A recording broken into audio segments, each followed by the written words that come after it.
Hey guys, Andrew Berg here. So, this is the answer to the ultimate question of life, the universe, and everything music.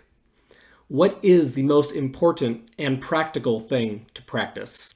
It's all about your... Wait! I have to give a little bit of background first before just telling you. But after I tell you, I'm also going to give you some tips on how you can get better at it. And now, things that absolutely happen to everyone! You're 10 years old. Yes, you. And you've never played an instrument in your life. But your parents buy you one! Hooray! Yes, it's very exciting. Okay, not that exciting. Thank you. As I was saying. Here it is, the big moment. You carefully take it out of the case. No, not like that. Carefully! And put it together. Then, fully believing you have a natural and undeniable gift for musical excellence, you play a beautiful, centered note. Okay, maybe you should learn the piano instead.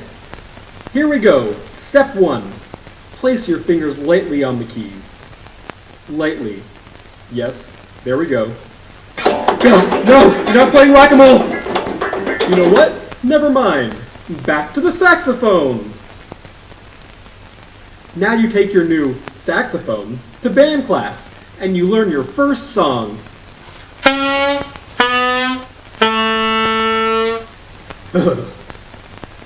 Next, you learn how to control your air and play from your diaphragm by taking a deep breath. Just take a deep breath. A deep breath. A deep, ah! Now you're auditioning for your high school band. You play your scales in 30-second notes to impress the teacher and get 5th chair. Now wait just a minute, sport. Scales aren't everything. You also have to work on your... Can you just listen one time? Now it's time to put all that practice to the test. Your first solo performance. You get up to the microphone and play your part perfectly.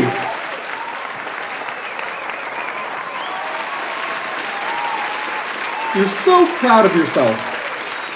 Unfortunately, the audience tuned you out the second you started playing. There is one simple thing you ignored. One thing that could have put you ahead of the pack, could have earned you a standing ovation. It's all about your tone.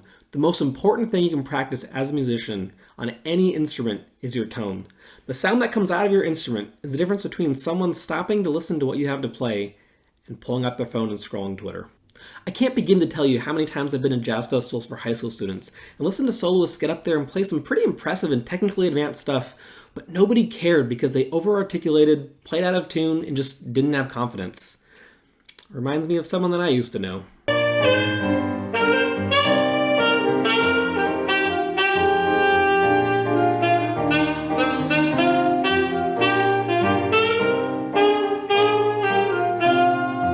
Moving on. Okay, so now comes the, well, how can I get better at it part?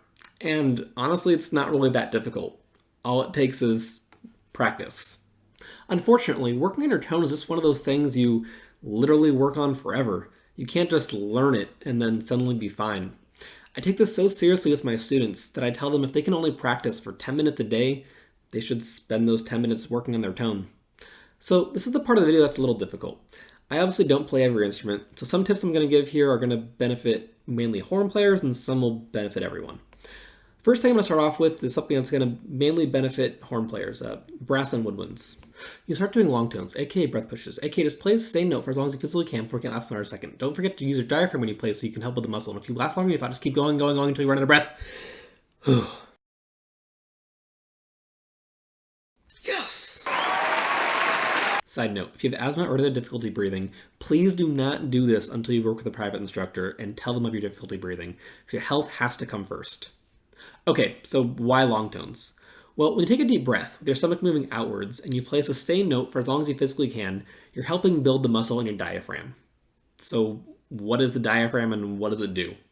Well, the diaphragm is a muscle under your lungs. When you take a deep breath, your diaphragm acts as like a vacuum and sucks the air in through your mouth or nose and into your lungs. So basically, when you take a deep breath, your diaphragm is the reason your lungs fill with air. Okay, enough with biology. So the important thing here is that your diaphragm is a muscle. So in order for it to get stronger, you have to work out. Your muscle's a diaphragm just like a bicep is. If you want to lift heavier things, you lift weights. If you want a stronger, more controlled sound, then you do long tones. Okay, this next tip applies to everyone. Play with confidence. This is probably the biggest difference maker there is. I had a band director in high school who always used two phrases: loud and proud and strong and wrong. They basically mean the same thing. If you're going to play something, commit to it. If you're wrong, then, well, you're wrong. Fix it next time. Because if you play so timidly and quietly that no one can hear you, then it won't really matter if you played it perfectly because no one's listening.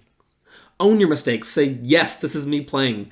So when you hide your mistakes, you're never going to learn from them. Just playing more confidently and saying, this is what I have to play, is so much more appealing to listen to. Lets you express yourself more and makes people stop to listen to what you have to play. Like, if I talk like this and said, hey, you guys should go practice more, nobody's going to listen to me. But if I say, this is the best and most practical way you can get better at your instrument, you'll hopefully take me more seriously. All right, this next one is something that should go without saying, but a lot of people struggle with it. Intonation, or playing in tune, is just something you have to do. Before you ever perform or play in a band, you have to tune your instrument. Okay, but even this gets a little tricky. Let's say the ensemble you're playing in tunes to a concert B flat. Well, that's great. Now you have one note in tune. Our instruments are designed to be able to play in tune, but that assumes that you're doing your job perfectly and that the instrument doesn't have any flaws. But chances are you're not perfect and neither is your instrument. I have a professional level Yamaha alto sax, and the C sharp on it is about 10 cents flat, and the middle D on it is about 15 cents sharp. So it should be a half step between them. If I didn't adjust anything on my part, would be like almost a whole step. So here's where practicing can help. There's a lot of different opinions on this, but this is what's worked best for me. I always play my long tones with a tuner in front of me. Try this. Make a list of all the notes on your instrument. Then tune your concert B flat. Then you want to go through all of your long tones and you write down how sharp or flat you are on each individual note. The first 2 or 3 times you do this should just be no corrections made on your part. You just want to write down what you see. So if you're 10 cents sharp, you're 10 cents sharp, 15 cents flat, 15 cents flat, etc. Then after those first 2 or 3 times, take the average of that. Then going forward, as you do your long tones, you want to look at what that number was that from the day before. So say if the day before, you were 10 cents sharp. Then you're going to take that 10 cents sharp, you're going to think about that and try to flatten your note then to get it closer in tune. You're going to play your long tone with your eyes closed. Then about halfway through, you want to open your eyes and see where you are and see if the changes that you made were good. But don't adjust anything else after you look at the tuner. You're just going to remember that number, keep playing the long tone, write down the number after you're finished. Then the next day, you want to go back to that same note and you want to see, okay, so maybe you said we're 10 cents flat, maybe you overcompensated, now you're 5 cents sharp. We'll now try to flatten that note to be closer in tune. Again, do the same thing where you close your eyes, open them again halfway through, see what you are. After, if you do this for 4 days a week for like a month, you really are going to start seeing that your averages are at least closer. Then as time goes on, you can stop doing this list and you can try doing the same kind of thing, but maybe to kind of trick yourself in the middle of playing through pieces that you know. You can just kind of play through pieces, not looking at the tuner, and then when you get to a sustained note, just look over at the tuner and see where you're at.